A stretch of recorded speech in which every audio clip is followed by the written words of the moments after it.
Muito bom dia, irmãos e irmãs.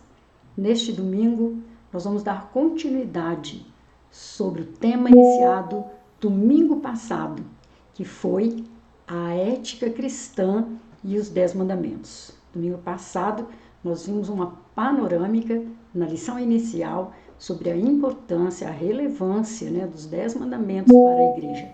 E hoje, neste domingo, nós vamos abordar "Com Deus não se brinca". É um ditado, muito acertado, que vem sendo proclamado, dia após dia, e ele fala a respeito da seriedade e dos propósitos de Deus para com o homem, e assim devemos ser nós também para com ele. O nosso texto básico se encontra em Deuteronômio 5, de 1 a 15, que é a repetição do texto de Deus falando com Moisés a respeito dos mandamentos e especialmente a repetição dos 4 primeiros mandamentos. Na lição anterior nós lemos todos os 10 mandamentos, E hoje nós vamos estudar, refletir um pouco sobre os 4 primeiros mandamentos. Como sempre nós fazemos inicialmente, nós vamos pedir a orientação, a unção de Deus para as nossas vidas nesta manhã, e para todos aqueles que verão este vídeo em outras ocasiões, para que a palavra de Deus fale realmente aos nossos corações. Vamos orar então? Pai de amor, muito obrigado por esta oportunidade de estudarmos, refletirmos sobre a Tua palavra. Fala conosco, ó Pai, de uma maneira que nós possamos compreender, de uma maneira clara, e possamos realmente aplicar esta palavra às nossas vidas diárias, para que tenhamos melhor testemunho da nossa fé. Muito obrigado pelo Teu amor, o Teu cuidado, as Tuas bênçãos, em nome de Jesus. Amém. Como eu disse, nosso texto básico se encontra no livro de Deuteronômio 5, de 1 a 15, e eu te convido nesse momento a lê-lo comigo. Nós vamos fazer isso usando a Nova Versão Internacional. Então, o texto diz o seguinte: Então Moisés convocou todo Israel e lhe disse: Ouça, ó Israel, os decretos e as ordenanças que hoje estou anunciando a você. Aprenda-os e tenha o cuidado de cumpri-los.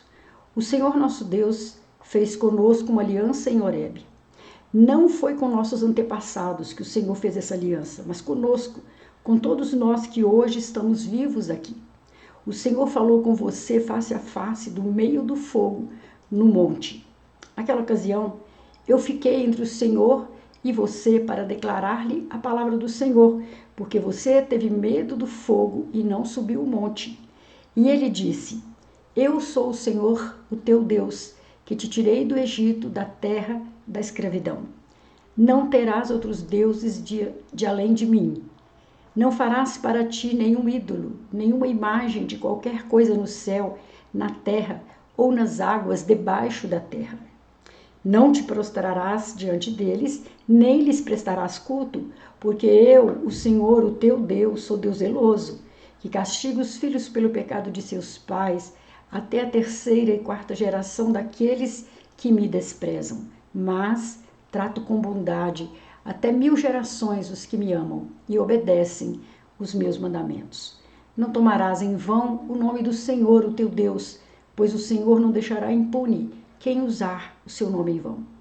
Guardarás o dia de sábado a fim de santificá-lo, conforme o Senhor, o teu Deus, te ordenou.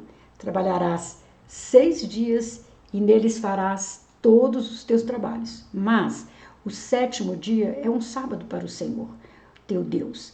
Nesse dia não farás trabalho algum, nem tu, nem teu filho ou filha, nem o teu servo ou serva, nem o teu boi, teu jumento ou qualquer dos teus animais, nem o estrangeiro que estiver em tua propriedade, para que o teu servo e a tua serva descansem como tu.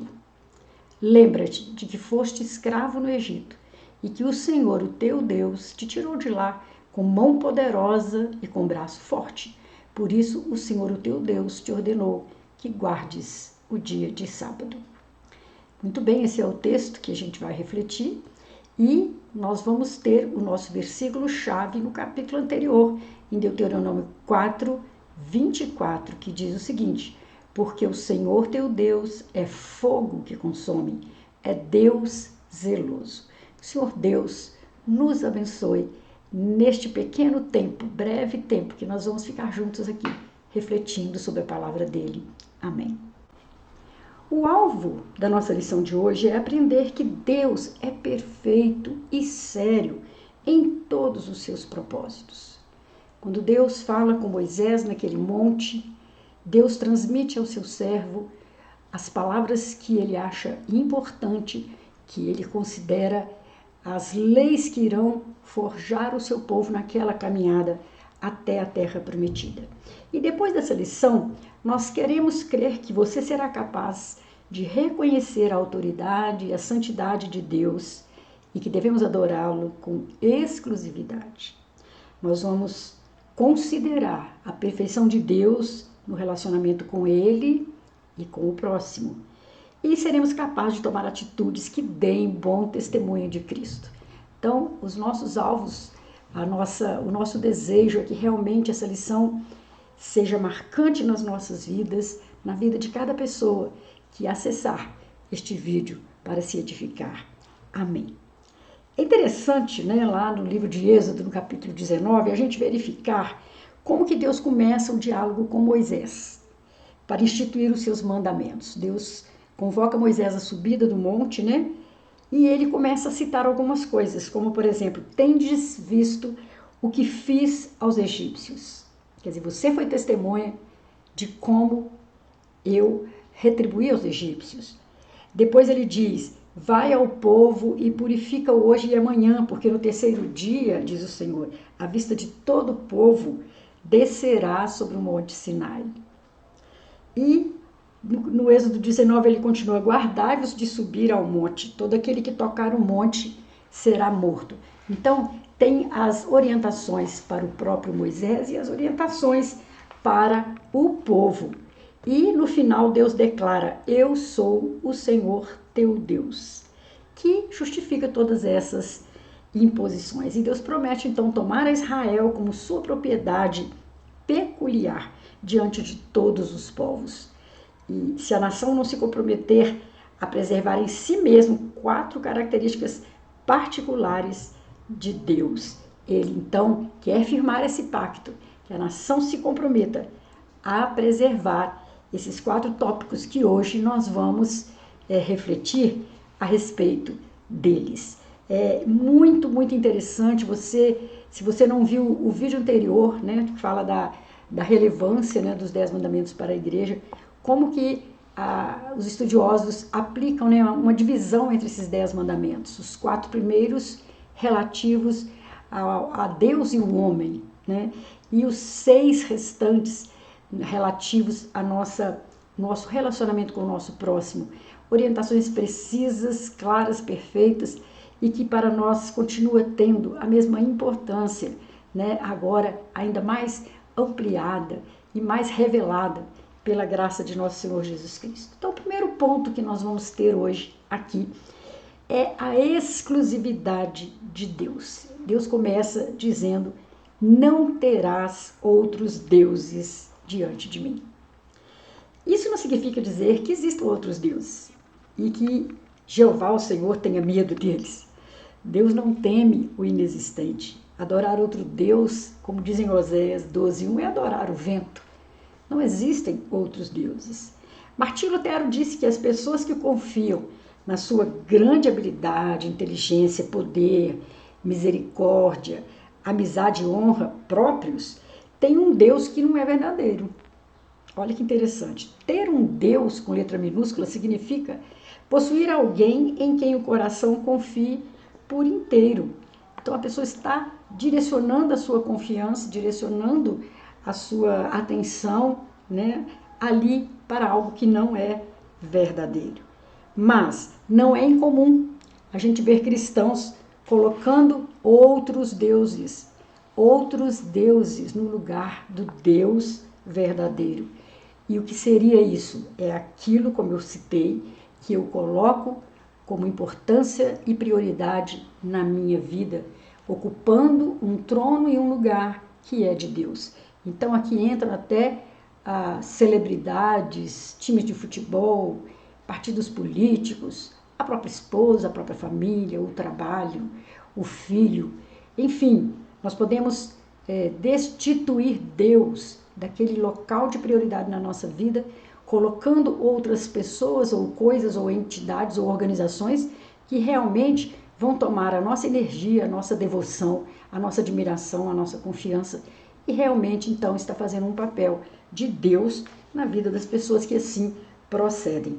Então, pare para refletir se você tem colocado alguma coisa no lugar que deve ser ocupado por Deus e que Deus afirma categoricamente que nós não devemos ter outros deuses diante dele. O segundo ponto é a incomparabilidade de Deus. Não dá para comparar Deus com outros deuses, né? Ele diz: não farás para ti imagem de escultura, nem semelhança alguma do que há em cima no céu, nem embaixo na terra, nem nas águas debaixo da terra. Não farás para ti imagem de escultura. Queridos, aqui é muito interessante recordar que eles estão vindo de séculos habitando um país idólatra. Os egípcios, eles tinham muitos deuses, centenas deles, né? E aqui nas nossas pesquisas a gente pode ver que o panteão, né, egípcio, ele é cheio de deuses e deusas. É um conjunto, né, de deuses e deusas adoradas e adorados no Antigo Egito. E eu queria conversar um pouquinho sobre isso para que nós possamos entender o meio que esse povo saiu, né? Esse povo chega no Egito através da família de Jacó, em busca do reencontro com José e fugindo da fome que bate em Israel. E ali eles ficam e a princípio eles ocupam uma posição muito prestigiosa como parentes, né, de José, que é o segundo abaixo de Faraó, mas depois o tempo vai passando e eles se tornam então escravizados pelos egípcios e se passam aí cerca de 430 anos, né? Então esse povo, quem vai ficar lembrando a esse povo, quem vai dizer a este povo das promessas de Deus para eles, para os patriarcas que vieram antes deles? Poucos são os que não se deixaram contaminar, né, contagiar pelas divindades do Egito. Então é muito interessante lembrar esse aspecto que pode ter tido uma influência muito forte no coração dos hebreus. O Egito Antigo foi uma das civilizações mais importantes da antiguidade, possuindo um grande império com um nível de sofisticação muito alto. Essa civilização se desenvolveu às margens do rio Nilo, tirando seu sustento das suas cheias. Os egípcios também ficaram conhecidos pela sua religiosidade, né? Ela era formada, como eu disse, por centenas de deuses. E vamos destacar apenas alguns aqui para nossa curiosidade.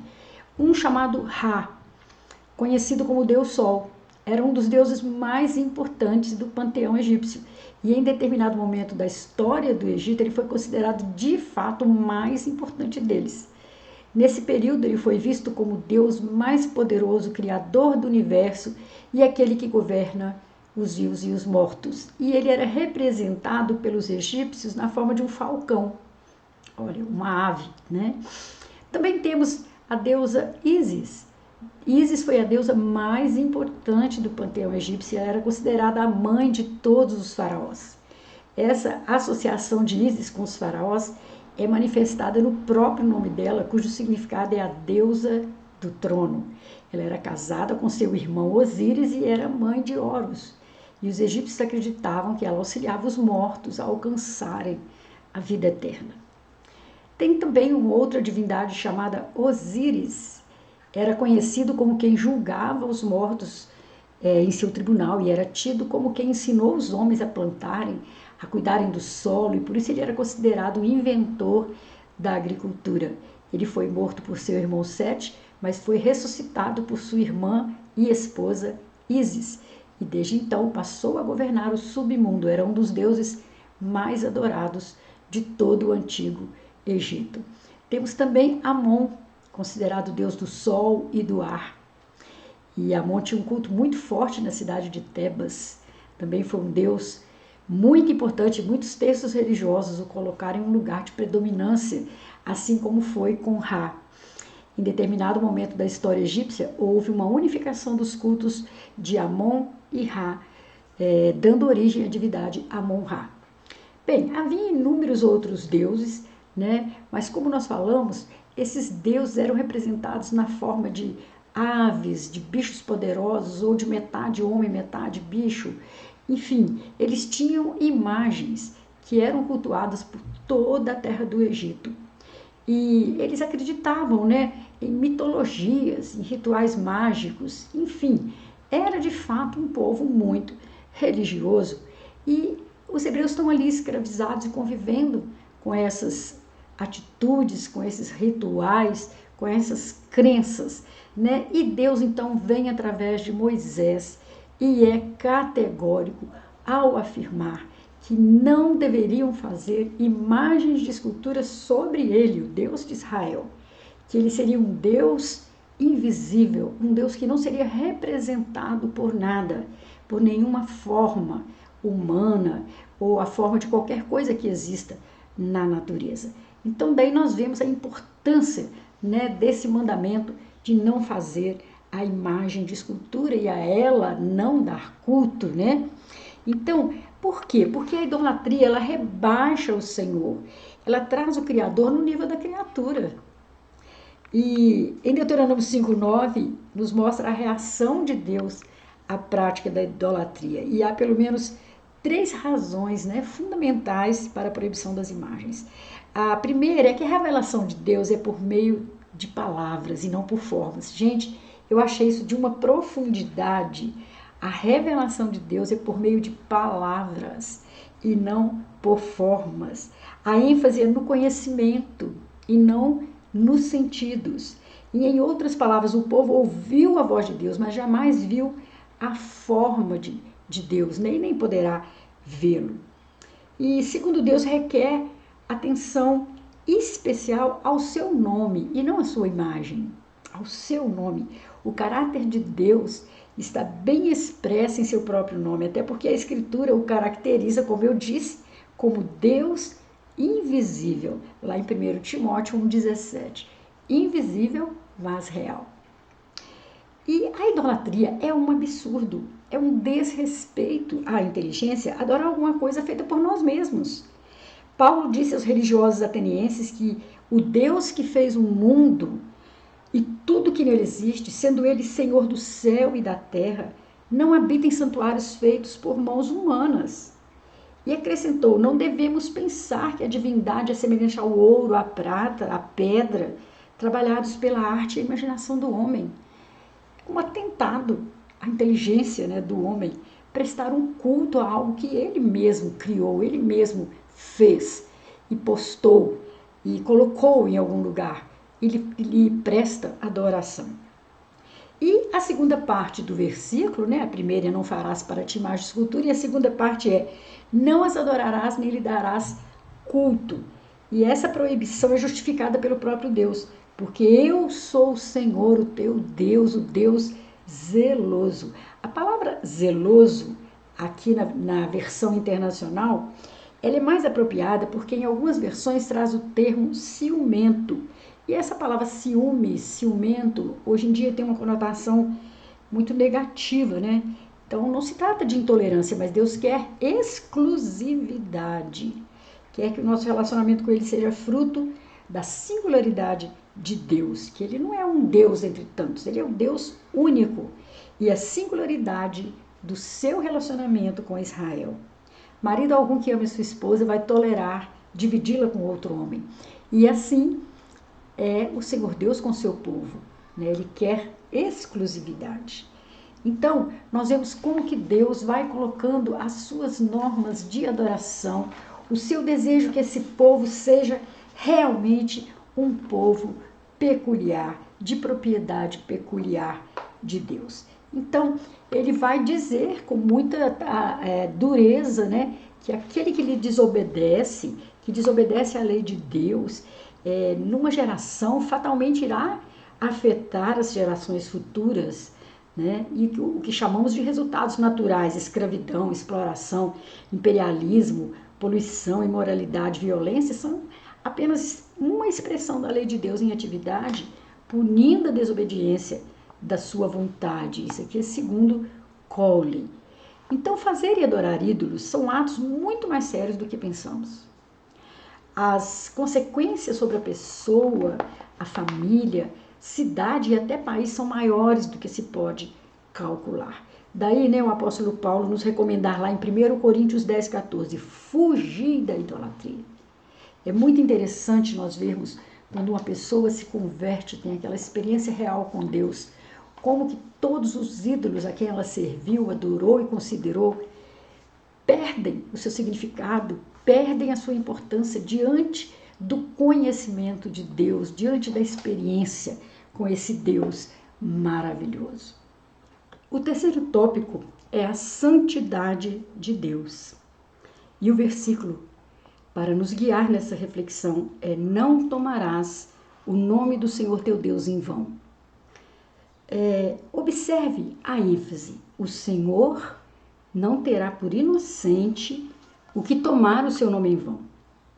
A reverência dos hebreus para com o nome de Deus, na verdade, é um tetragrama, né, sagrado composto pelas letras YHWH, e que nós pronunciamos, por exemplo, Jeová, Javé.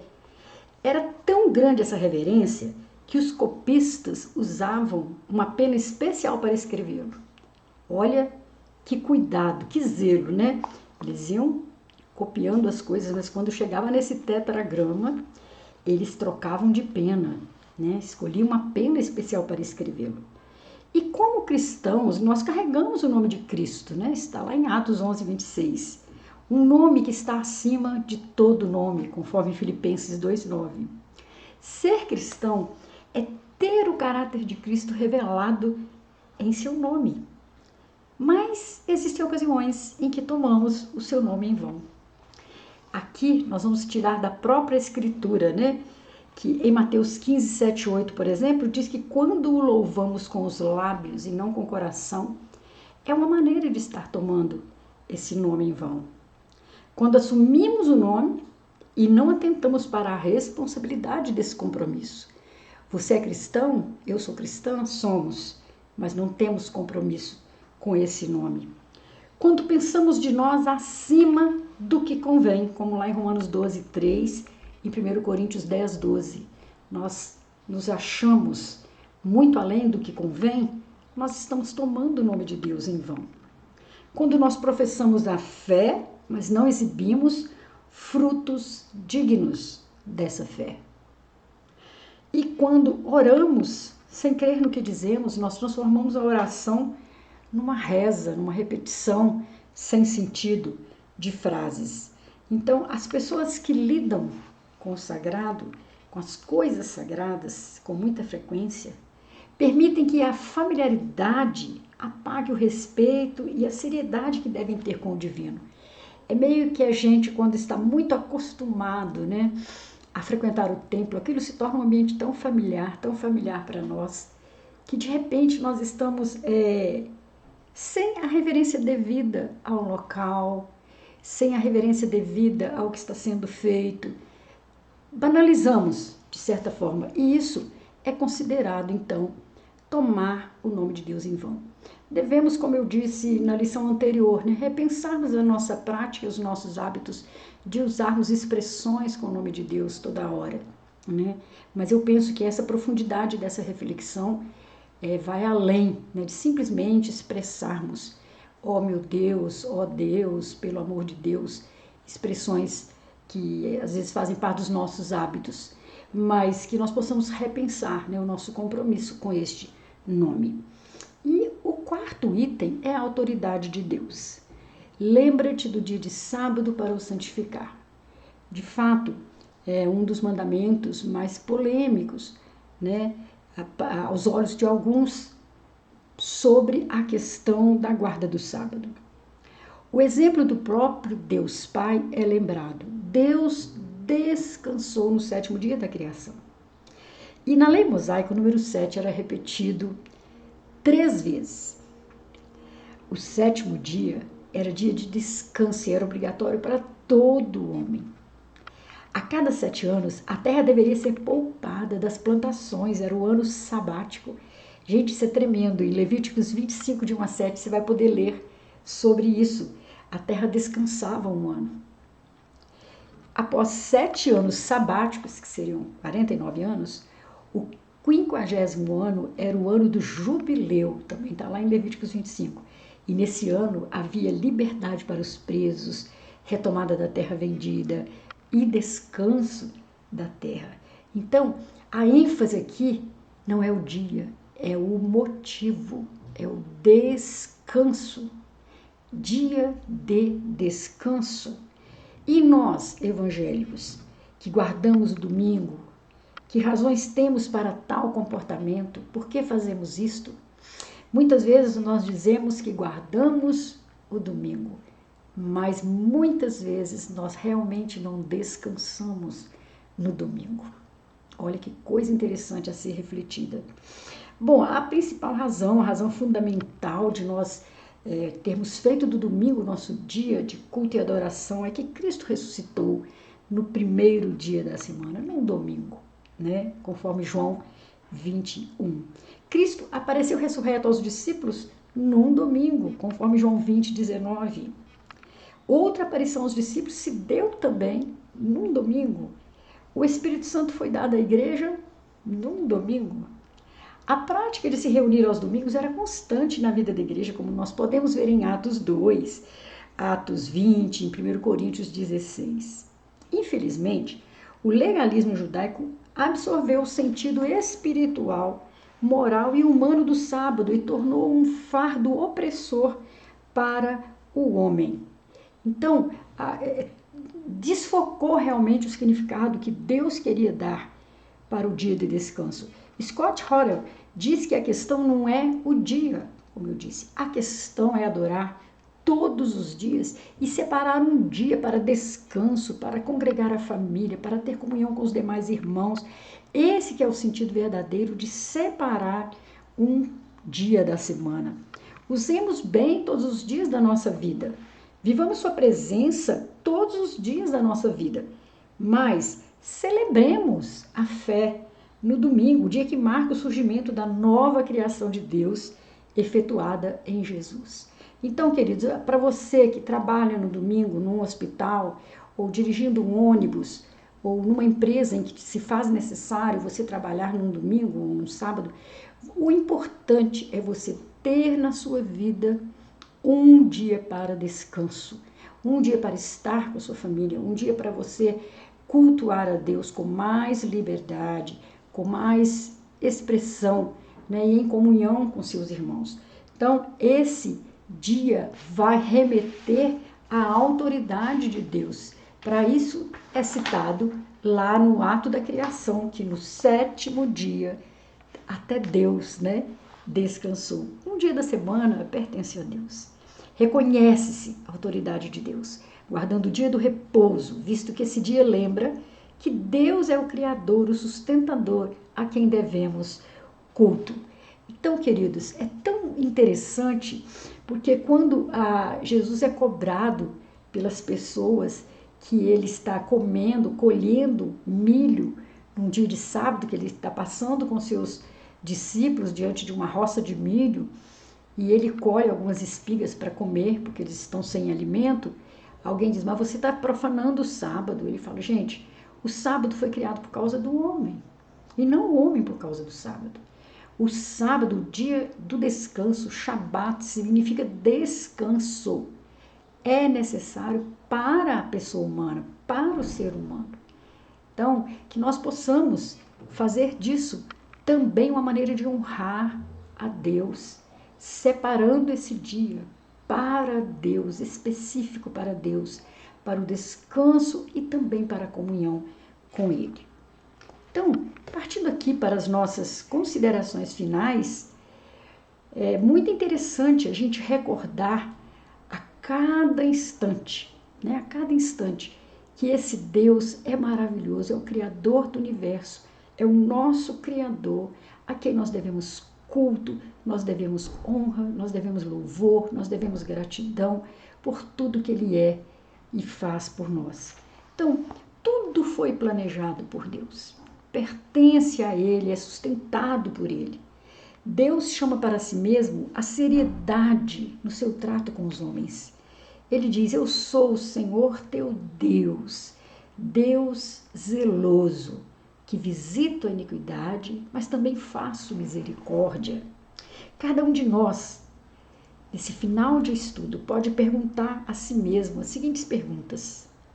Que tipo de atitudes tenho tomado em nome de Jesus na vida diária? E o que as pessoas têm pensado de Deus a partir da observação da minha vida? Então, queridos, Deus continua formando o seu povo. Deus não parou a formação do seu povo lá atrás, naquele deserto, ou mesmo na terra prometida, mas agora, através de Jesus, todos são chamados a sermos povo de Deus, a entendermos as suas leis, a entendermos a sua maneira de guiar e formar o seu povo. E essa maneira é maravilhosa, ela é feita com amor, ela é feita com seriedade, ela é feita com propósitos.